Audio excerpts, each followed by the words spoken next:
Hello, and thank you for listening to The History of World War II podcast, episode 383, Rommel Comes for Tobruk. Last time, Rommel had completed his preparation for his next attack. Conversely, C&C Middle East Auchinleck felt confident that his side would prevail. After all, General Ritchie, the 8th Army commander, had a 2-to-1 superiority over the Germans and was on par with the Italians in terms of tanks. And that's what the C&C said was needed for victory. Even better, the Allies knew almost to the day when Rommel would attack. The waiting was all. On May 26th, the day that Rommel launched Operation Venetia, luck was on his side as a chasm or windstorm came up from the south. Normally, this would be welcomed by the attacker as his or her troops would get into position camouflaged. However, Rommel wanted the British to see his forces, at least those to the north, closest to the coast, for that was his feint. The Cruvell group, though Cruvell himself wasn't there that day, was made up of 4 Italian divisions, and they rumbled into position across from the Indian divisions, who were shielding the town of Gazala just behind them. To make sure the winds did not camouflage the Italians, Rommel had artillery and air attacks begin against the Indians, as he wanted all eyes that were British or British-led focused here. But that was only the first phase of his sleight of hand. Just below the center of the British line, and a bit to the west of it, was Rotunda Signali, a town of some size.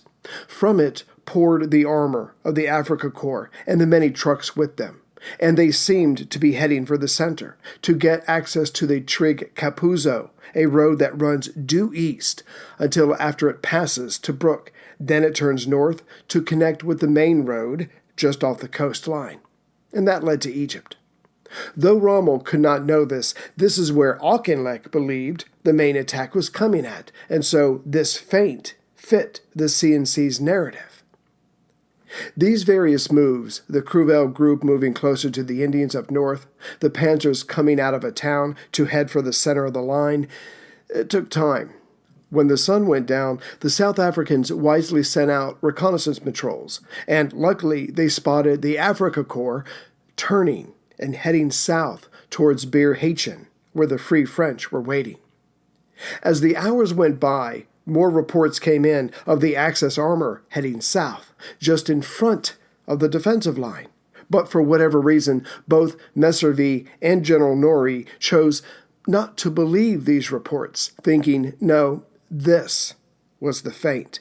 They would wait until dawn, send out a scout plane, and then go from there, thinking all they had to do, still, was stand and fight. Their numbers would determine the outcome.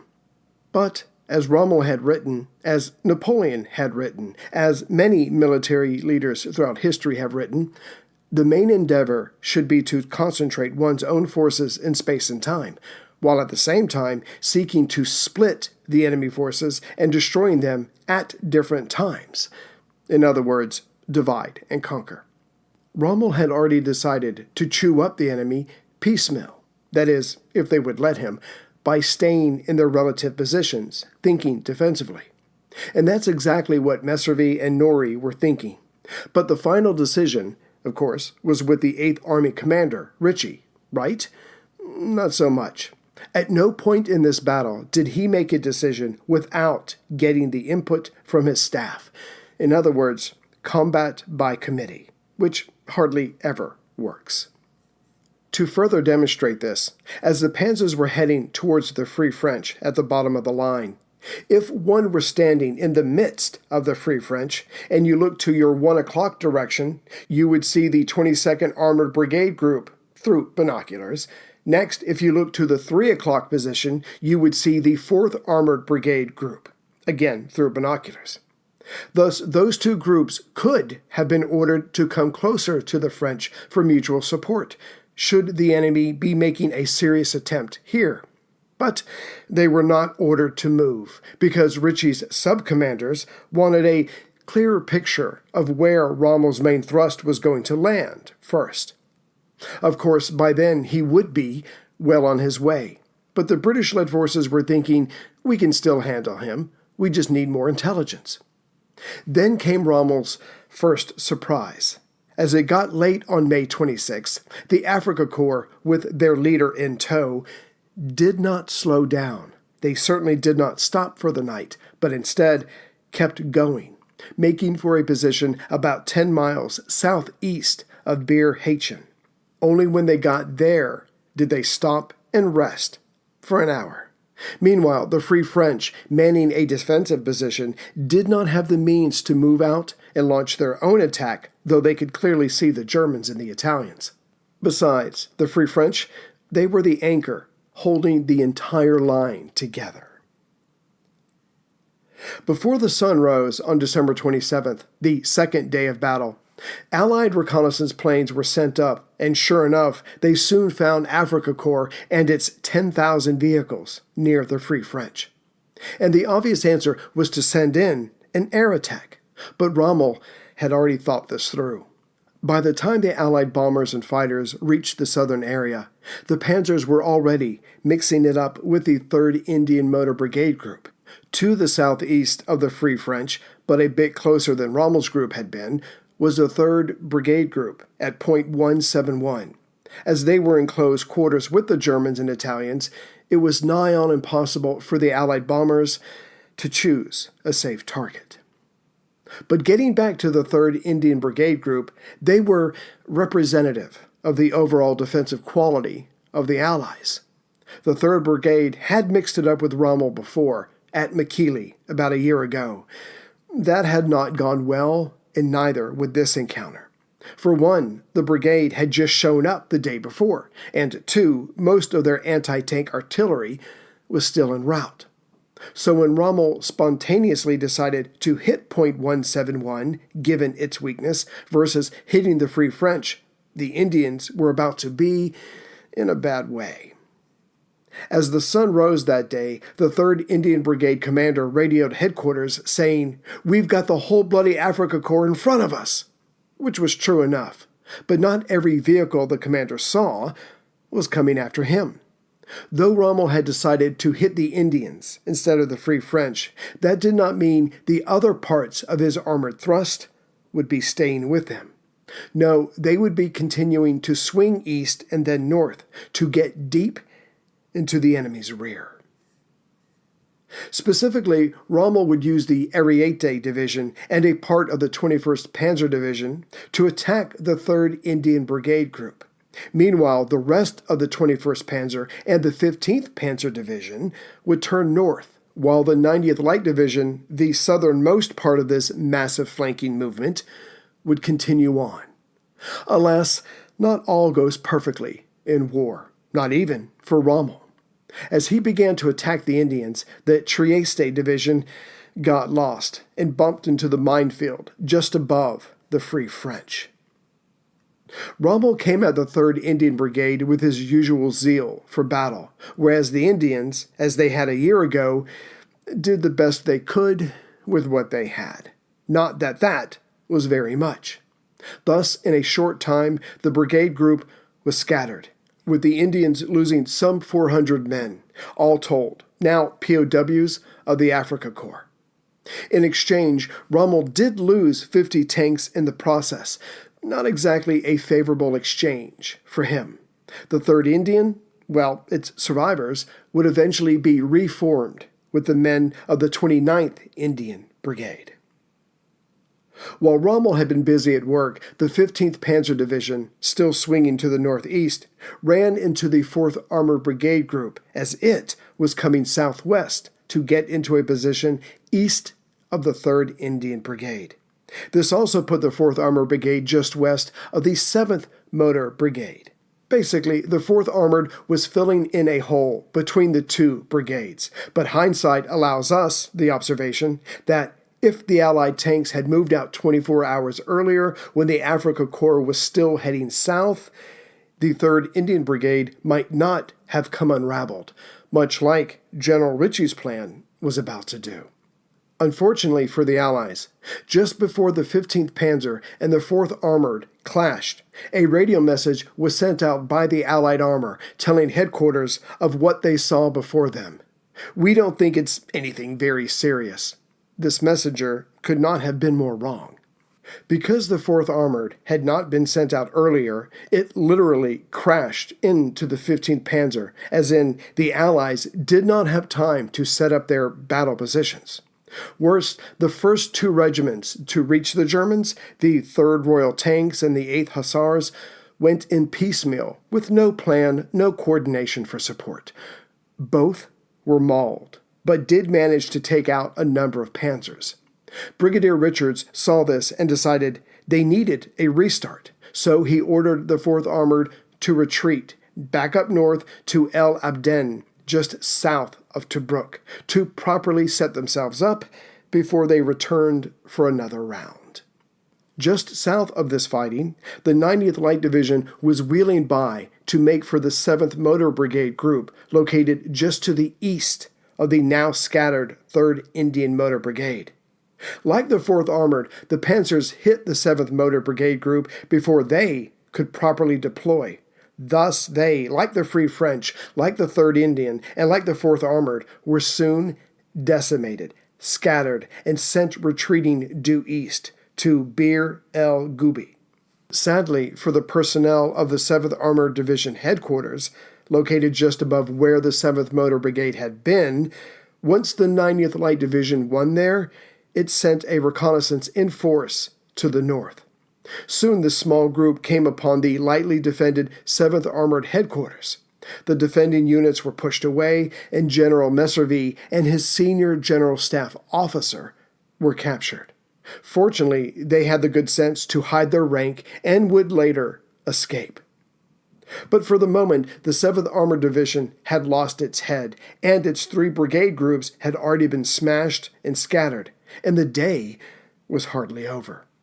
Unsurprisingly, the Corps Commander, General Norrie, could not reach Messervy, and thinking the worst, ordered Lumsden to head south to find out what was going on and give support to Messervy, should he need it.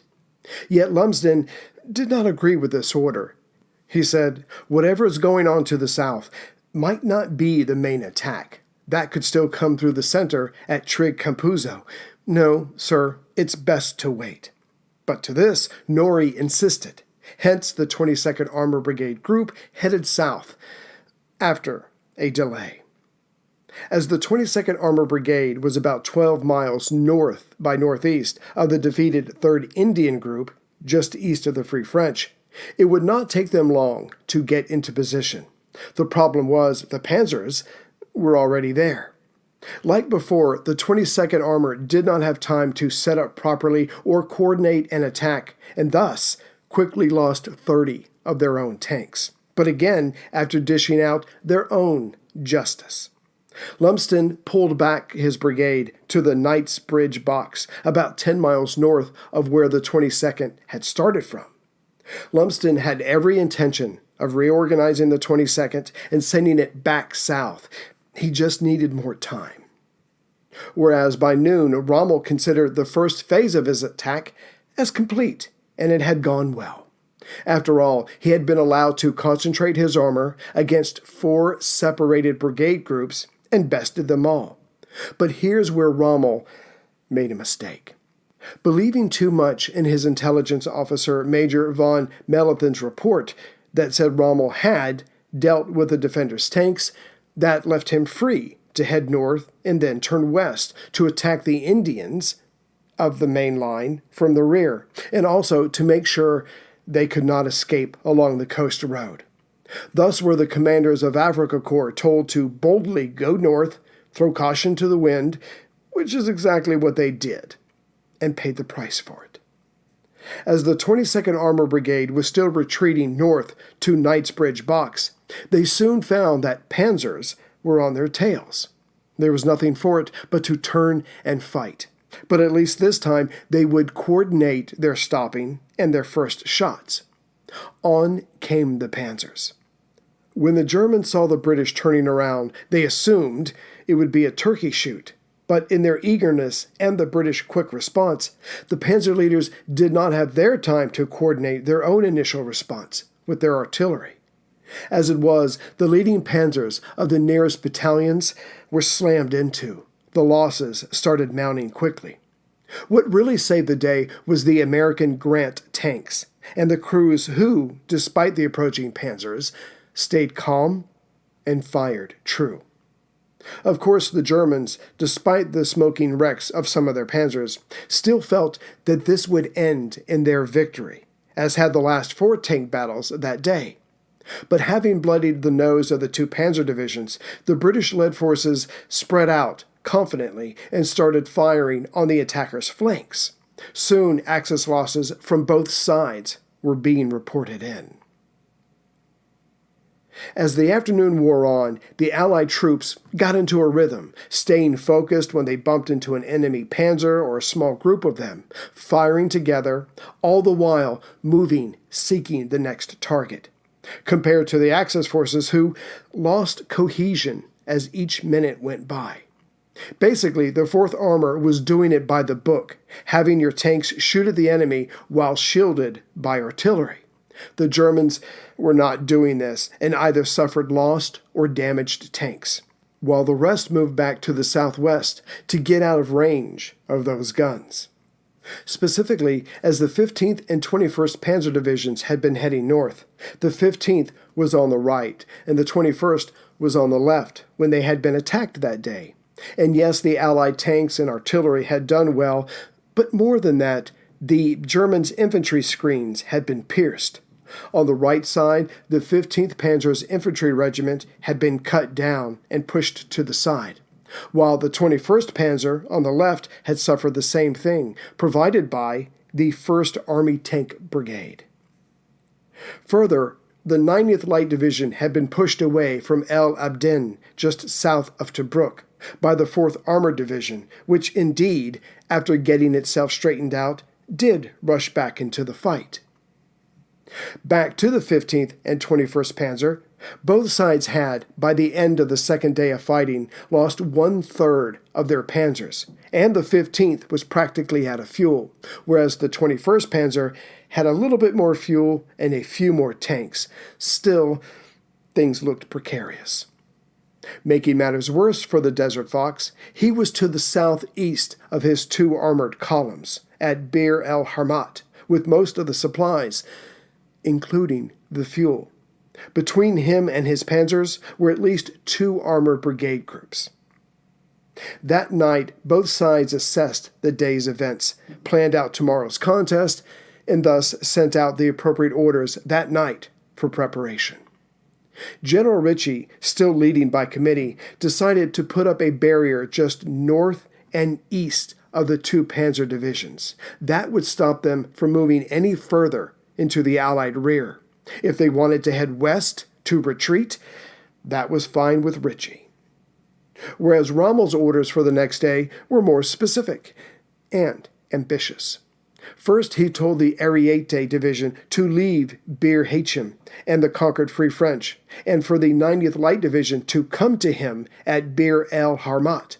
So, reinforced by these units, he himself would serve as a supply base for his panzers. But this supply base would be mobile. He ordered the 21st and the 15th Panzers to move north anyways to cut off the coast road. Meanwhile, he would move north and try to get to them with his fuel. But there was one more order to emanate from Rommel. That night, the Pavia and Trieste divisions were to clear a path through different sections of the minefield along the main defensive line. One was to be along the Trig Campuzzo, which is right in the center of the defensive line, and the other is at the Trig El Abd, which runs south of the Trig Campuzzo.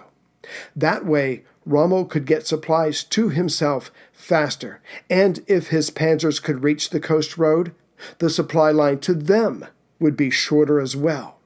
No more going around the minefield. As for the Free French, they had been scattered.